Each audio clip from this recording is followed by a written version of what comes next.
Back here now on the GSMC Chip Shot Football Podcast to continue on with the second segment on the quarterback rankings that I have continued on throughout this week. Going into this one, we're going to go into the AFC North as a bit of a giveaway there with the number 4 ranked quarterback, but overall, I will start on the AFC North quarterback rankings. I got through the NFC. I've had a pretty tough time doing some of the NFC quarterback rankings. It was closer than I anticipated, but regardless of that, now we'll start again with the AFC North. And in my opinion, the toughest division in football. It has been for the last few years, and just watching it, being a fan of the Steelers, all these teams are probably in their best moment since I've started being a fan, where all these teams are really, really good. It's usually the Browns or the Bengals aren't that great, but all 4 of these teams have a lot of quality players. They're always in the playoff race. So it was very fun to try and rank these quarterbacks. So without further ado, just going back to the number 4 ranked quarterback I had on my list already, as you guys saw, Russell Wilson for the Pittsburgh Steelers. It just came down to the uncertainty around Russ, with his level of play. What quarterback are you expecting to get in 2024? On his resume, it is pretty impressive towards the earlier part of his career. He's made multiple Super Bowls. He won that one over the Denver Broncos, has played at a top level, was considered one of the best quarterbacks at the time when he was in his prime years with the Seattle Seahawks, with the Legion of Boom, and then a little bit afterwards where the pressure sort of fell on his shoulders to carry the burden of the whole organization. He did it very well. But then as it all developed, obviously he goes over to the Broncos. That whole situation blows up in the Broncos' face. They gave him a lot of money. It doesn't work out at all. And now he moves on to the Pittsburgh Steelers on a temporary deal. And that's where I get to my next point, where Russell Wilson is technically in a quarterback battle, depending on how you see it. I know Mike Tomlin has said he is the starter right now, but because there is that threat of Justin Fields, I found it hard to place him anywhere higher than 4 at the highest, or at 3, just because he might not be the starting quarterback at some point in this 2024 season. He will be 36 years old also in November, so that's also another thing. How does his body look? How does his level of play get affected by the years now on his NFL career? The arm is still there. He throws a beautiful deep ball. He is pretty precise compared to other quarterbacks that the Steelers have had, but his ability to extend plays and that magic that he used to create isn't really there, and that's not an indictment against Russell Wilson. That's just reality, how it goes as you get older, obviously, but for the Steelers, I think it'll be better than what they've had in the past. Over 3,000 yards, 26 touchdowns, and 8 interceptions this past year. Gives you some hope there, but still at number 4, he could be at the same level that he was last year, or he might not be, and he could get benched. That's why he fills in to my number 4 spot on the rankings. So moving on to number 3, we have the Cleveland Browns quarterback, Deshaun Watson. A pretty big year for Deshaun, in my opinion. I've said it before on this show. A prove-it year for him. He got that massive contract when he signed with the Cleveland Browns, or when he was traded to the Cleveland Browns. Then they extended him before he even played a single snap for them. Gave him one of the largest contracts ever. The most guaranteed money for a quarterback ever, if my memory serves me right. And he has only up to this point played 12 games for the Browns, just over 2,000 yards, 14 touchdowns, and 9 interceptions through 2 years. So that ratio isn't great. And also only playing 12 games in 2 years also isn't great. So he has had a bumpy start to his career as a Cleveland Browns quarterback. But he is entering now in a good period where he is entering those mature years where you'd expect these quarterbacks to be playing at their utmost talent and really at their prime years. He'll be 29 years old in September, so right as the season starts, and where this guy, Deshaun Watson, can hopefully, hunker down and be the guy in Cleveland, because if he can stay healthy, I think a lot of people believe that talent is still there. It's hard for me to say that it isn't, but at the same time, I want to see it, out on the field.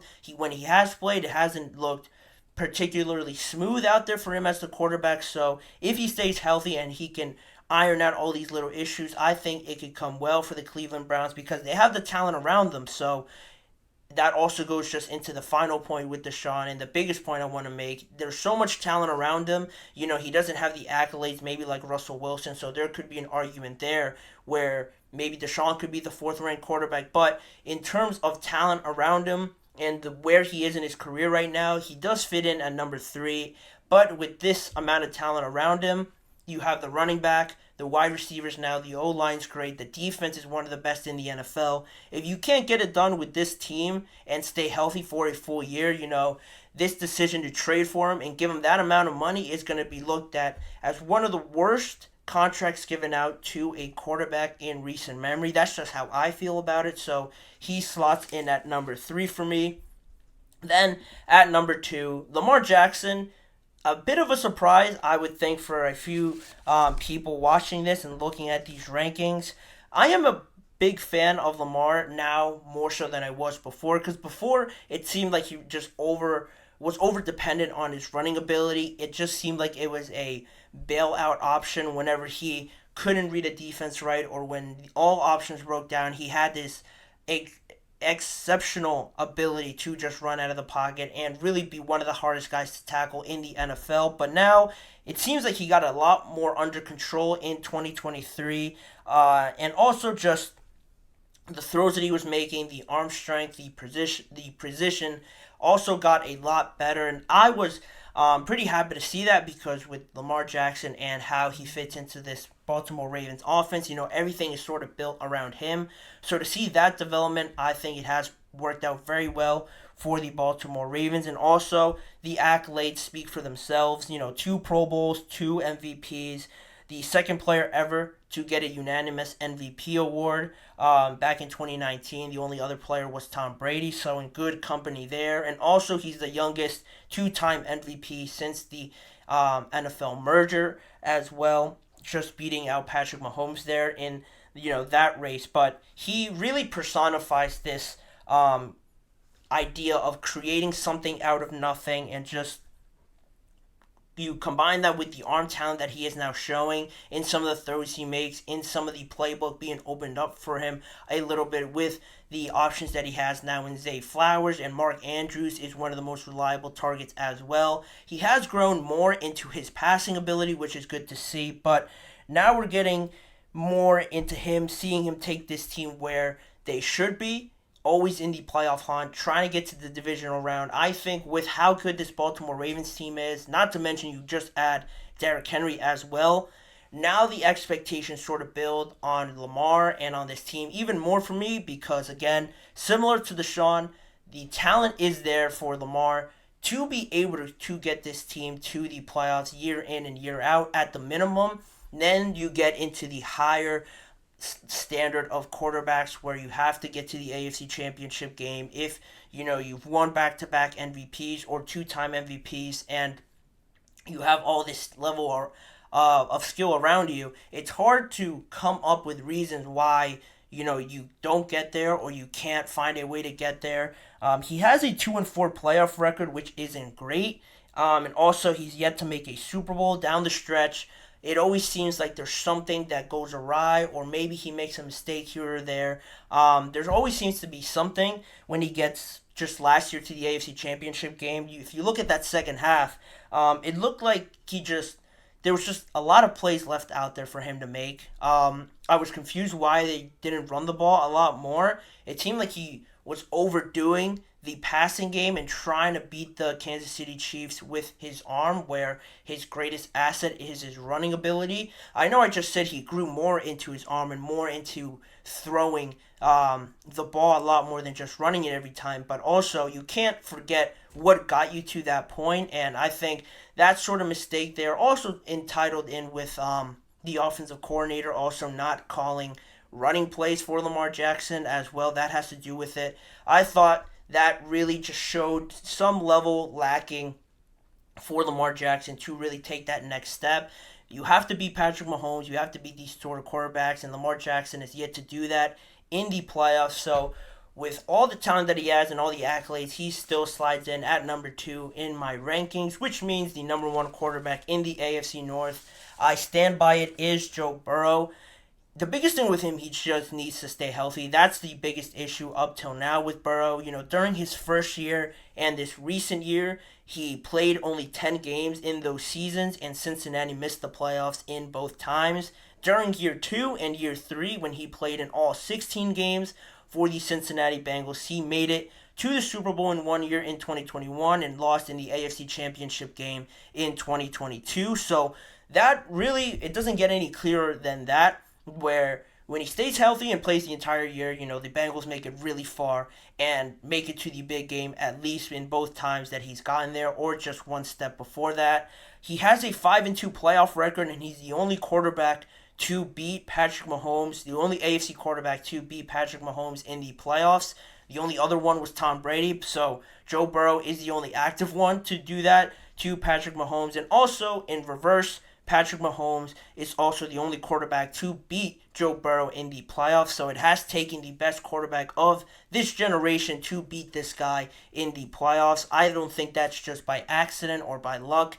In the big moments, it always seems like he has no fear about the moment. He knows exactly what to do. He's confident, and why wouldn't he be? He has the talent to get there, and he really, again, is the epitome of putting all the talent around him to use and getting to where people expect this team to be. When you have a Jamar Chase, when you have a T. Higgins, when you have a pretty underrated defense as well, you'd expect them to get into the playoffs. But then when you have a quarterback like Joe Burrow, to get over some of those humps and hurdles that you encounter along the way, that is the really resume that I want as the number 1 quarterback in this division.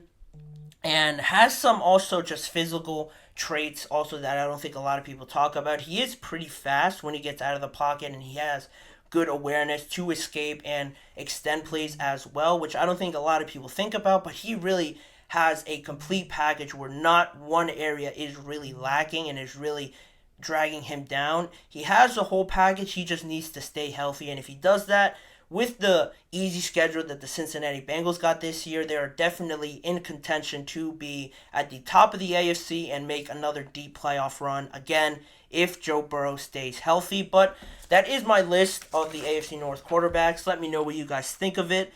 If you agree with the order, if you guys think I messed up somewhere along the way, leave it in the live chat box or in the comment section after the video has concluded. But that allows me to move on to the next break of the show. And when we come back, we'll talk about the NFL potentially playing their first game in a long time in Australia, potentially in 2025. I'll give you guys some early takeaways on the beginning days of the OTA period in the NFL. Plus, the Jaguars agreed to the new renovations of their stadium. It should all be ready by 2027, so I'll give you guys all the details on that story. But for now, we're going to head to a break, and we'll be right back in just a few seconds.